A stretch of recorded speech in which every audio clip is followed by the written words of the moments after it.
Hello, I'm Mark Hudson-Peacock. I'm the Medical Director of Xroid, and I'm here today to tell you a bit more about hemorrhoids. Hemorrhoids are essentially dilated blood vessels and the tissue that covers them inside the bottom. They can occur near the outside or the anus, and they can occur slightly further up the anal canal at the junction between the rectum, where the stool is stored, and that outflow tract.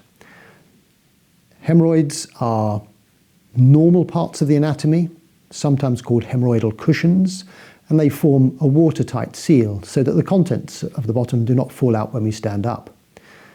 They function to allow the door to open, to allow stool to pass through, and then to close again afterwards. They are part of the anatomy where there is some nerve supply that gives us the sensation of, I need to open my bowels, or I need to break wind, or I need to get to the loo really quickly because I've got diarrhea. So there's some sensation there that's quite important.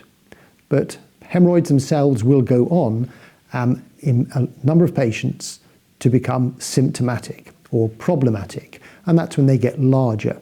And when they get larger, they start to dysfunction. As they get bigger, that dysfunction and the symptoms associated with them can increase as well.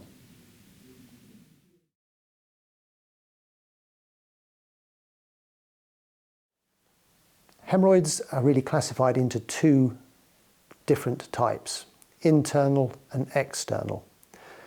Internal hemorrhoids arise at the junction between the rectum, where the stool is stored, and the channel that passes from the rectum to the outside world called the anal canal. That canal is a few centimetres long, and the internal hemorrhoids start at the junction between the rectum and that initial part of the anal canal.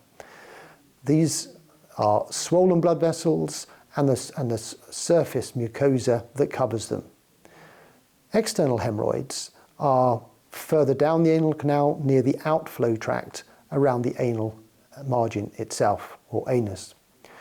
They also are a consequence of dilated blood vessels and usually cause no symptoms, but occasionally can do if they bleed under the surface of the skin when they can swell and become very painful.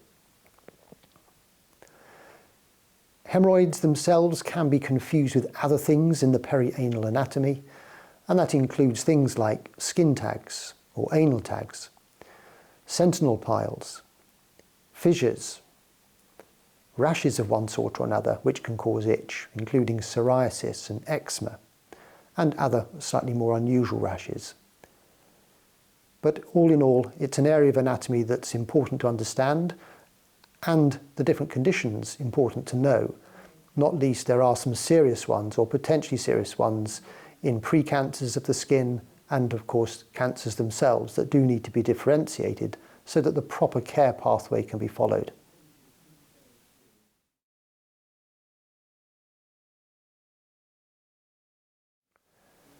So grades of hemorrhoids really only are important for internal hemorrhoids, which are graded between 1 and 4, depending on the size of them and the symptoms that patients get. So grade 1 hemorrhoids are small. They generally are not aware, but patients are not aware of them until or unless somebody has a look inside the anal canal using an instrument called a proctoscope or anoscope or other instrumentation as part of bowel assessment. They tend to bleed, can occasionally cause irritation, and that's about it. Grade 2 hemorrhoids are slightly larger. When the tissue swells a bit more, when patients typically have their bowels open, they can start to prolapse or come out.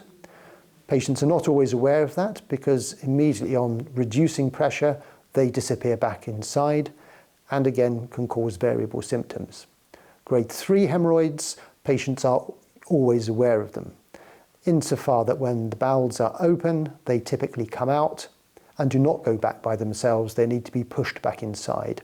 Or sometimes patients, if they don't want to do that, may have to lay down for a period of time afterwards and they can gradually go back by themselves. Grade 4 hemorrhoids are permanently prolapsed hemorrhoids that cannot be put back inside and do not stay there. And those are clearly the more troublesome for many patients.